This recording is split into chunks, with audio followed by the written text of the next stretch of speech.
Drumstick biryani ரொம்ப ரொம்ப நல்லாயிருக்கும். முருங்கைக்காய் போட்டு சும்மா அந்த டேஸ்ட் இருக்குது பாருங்க. அப்பா! வேற லெவல்ல இருக்கும் அந்த முருங்கைக்காய் பிரியாணி.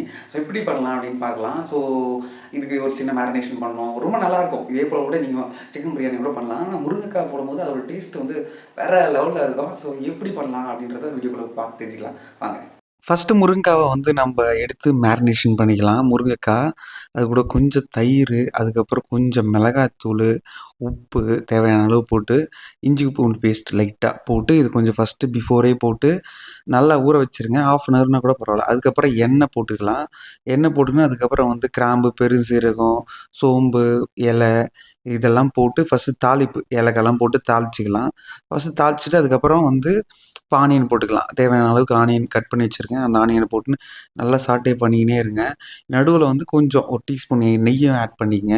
ஆட் பண்ணதுக்கப்புறம் குக் ஆனதுக்கப்புறம் இஞ்சி பூண்டு பேஸ்ட் 1/2 டன்னு ஆனியன் குக் ஆனதுக்கப்புறம் இஞ்சி பூண்டு பேஸ்ட்டு நல்லா குக் பண்ணுங்க. அதுக்கப்புறம் அ புதினா தழை அதையும் நல்லா போட்டு பச்சை வாசனை போற அளவுக்கு நல்லா குக் பண்ணுங்க. குக் பண்ணி முடிச்சதுக்கப்புறம் இப்போ மிளகாத்தூள் போட்டு அதையும் பச்சை வாசனை போற அளவுக்கு ஸ்லோ ஃப்ளேம்ல வச்சு குக் பண்ணுங்க. அப்பதான் வந்து ரொம்ப அடி பிடிக்காது. இப்போ வந்து நம்ம வந்து தக்காளி ஆட் பண்ணிக்கலாம். தக்காளி ஆட் பண்ணதுக்கப்புறம் லைட்டா குக் பண்ணதுக்கப்புறம் தயிரையும் எடுத்து ஆட் பண்ணிக்கலாம். தயிர எடுத்து ஆட் பண்ணி தயிரையும் நல்லா குக் பண்ணுங்க. லம்ஸா இருக்கக்கூடாது தயிர் எப்பவுமே. ஸோ தயிரையும் வந்து நல்லா குக் பண்ணுங்க. தயிர் குக் பண்ணி முடிச்சதுக்கப்புறம் மேரினேஷன் பண்ணி வச்சிருக்கோம்ல, அந்த முருங்காவ எடுத்து போட்டுக்கலாம். போட்டு இதில வந்து ஒரு 1/2 டன் முருங்கா வந்து 1/2 டன் ஆகுனா போதும். ஸோ அந்த அளவுக்கு வந்து முருங்காவ போட்டு குக் பண்ணுங்க. நல்லா குக் பண்ணிக்கினே அதுக்கப்புறம் வந்து நம்ம எடுத்து வச்சிருக்க அந்த ரைஸ்ல வந்து அதே கப் அளவு வந்து தேங்காய் பால் 1 கப்பு, 1 கப்பு வாட்டர் ஆட் பண்ணிட்டேன். அதாவது 1 கப்பு அரிசி எடுத்தேன்னா, அதுக்கு 2 கப்பு வாட்டர் போடணும். தண்ணி நல்லா கொதிச்சதுக்கப்புறம் அரிசிய 20 நிமிஷம் ஊறுன அரிசிய வந்து நம்ம ஆட் பண்ணிட்டோம். ஆட் பண்ணி அது கொஞ்சம் ஸ்லோ ஃப்ளேம்லயே குக் பண்ணுங்க. ஸோ பொறுமையா குக் பண்ணுங்க. ரைஸ் வந்து உடைய வேணாம். எப்பவுமே மெலிசா இருக்கிற அந்த லேடர்ல வந்து மிக்ஸ் பண்ணுங்க. ஸோ பார்த்து மிக்ஸ் பண்ணுங்க. ஸோ ஃப்ளேம்க்கு அந்த வாட்டரு அப்சர்வ் பண்ற அளவுக்கு ஃப்ளேம் வந்து ஸ்லோ பண்ணுங்க, ஹை பண்ணுங்க.